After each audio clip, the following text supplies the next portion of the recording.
Season 2 of Hazbin Hotel is definitely the season of Vox, and with that in mind, it seems like each week we get more of Vox's backstory, so let's dive into everything we know about Vox and Alastor so far.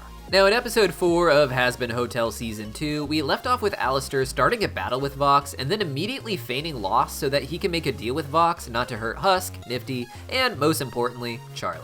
This led to what Vox had been hoping for since he first started rising through the ranks of hell, having control over every possible outlet from screens to now the radio waves. Alastor, of course, is playing some sort of con to get Vox to mess up and ruin the various deals he's made, but until then, Vox gets to keep Alastor more like his property than another ally like Valentino or Velvet, with asexual Alastor even being forced to watch Valentino and Vox in their lovemaking. But after that, Alastor and Vox reminisced about how they used to be before this battle between them began, and that's where the story really starts. In the flashback, the first thing you'll notice, besides Alastor and Vox being chummy and friendly with each other, is that Vox has a different head. It was known from early behind-the-scenes information that Vox's TV screen can be cracked or outright broken, and that a new TV screen has to be placed there for his face to work. The thing is that his current head is a modern flat-screen TV, but back when he first arrived in Hell, TVs had to be a lot bigger and a lot bulkier, and they would be that way for a few decades. With that in mind, Vox looks much like an older TV than one of the modern flat new ones. Now in this flashback, Vox doesn't look like the oldest of TV models, and by the time he died, TV was already in full swing on Earth, it would seem. So it makes sense that he has an older TV for a head here, but not something particularly ancient. Here, Vox explains that Alastor and Vox have been friends for a few years now.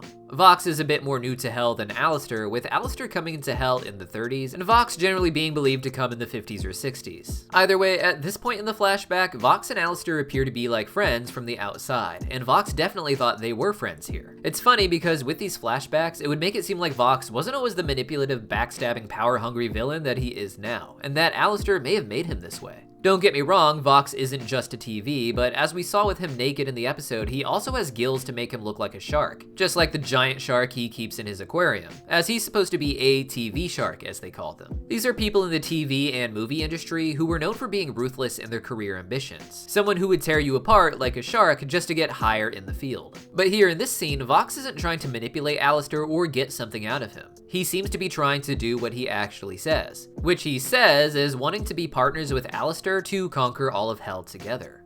Later, Vox would claim that it was really mysterious that Alastor came in with so much power in the 1930s, hinting at the idea that more new overlords have been appearing with the technological boom beyond just Vox, Velvet, and Valentino. Vox even says in the flashback that there are new overlords popping up every day, hence the reason that he thinks he and Alastor should band together.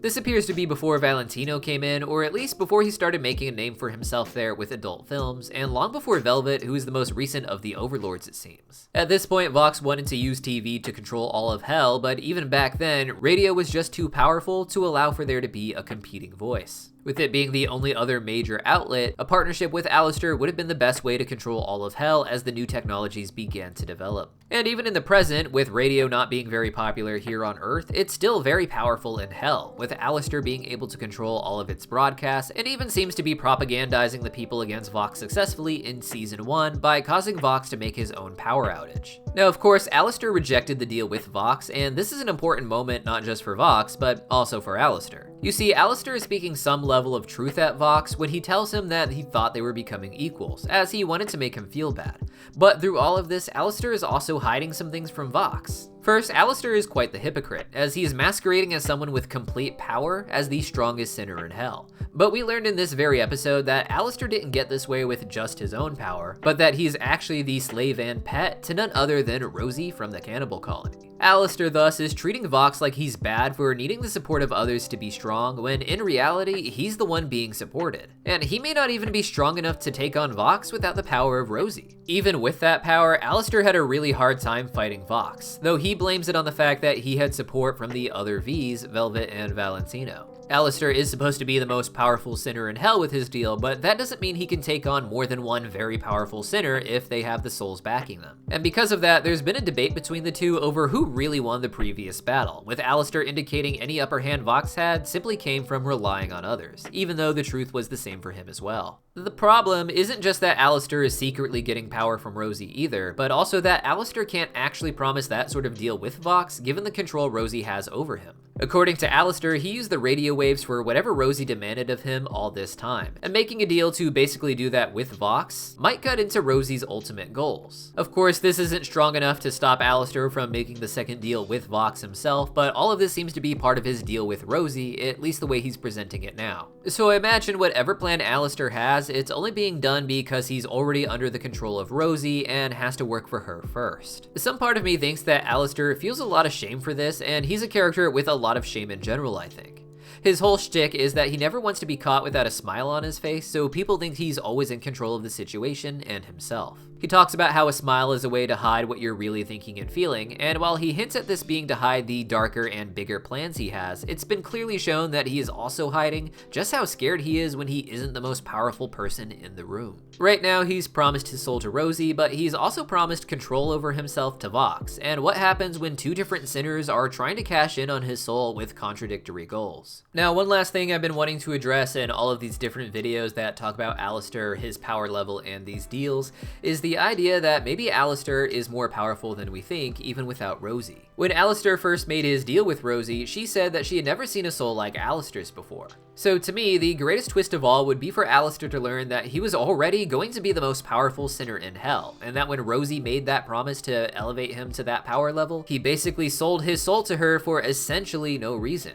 Rosie can even be aware of this, and just like every manipulative evil spirit in hell, she allowed Alastor to believe he wouldn't be strong enough without her, ultimately getting his power in her control instead of her power in his control. It makes sense to me as Alastor's a character who runs on fear, as we said, and he's not afraid to murder someone, but when he doesn't have a natural upper hand, he seems to focus entirely on sabotage to get what he wants. The point is, Alastor's so desperate to be powerful and be stronger than everyone else in the room that he might not realize when he already is the most powerful person and essentially sell all of his power in order to make himself feel safer. But what do you guys think? Let me know your thoughts in the comments down below, and as always, if you want early access to some of my thoughts on future episodes, make sure to sign up right here on YouTube for our early access memberships program or over on our Patreon. As soon as the new episodes drop for Has Been Hotel next week, I'll be putting out all of my thoughts and theories in one giant upload, audio only, for the people in our memberships club and Patreon to enjoy. And people who sign up for that also get early access to our big mythology videos, such as we currently have for the Atlantis 2 movie, as well as the anime Magical Girl Madoka.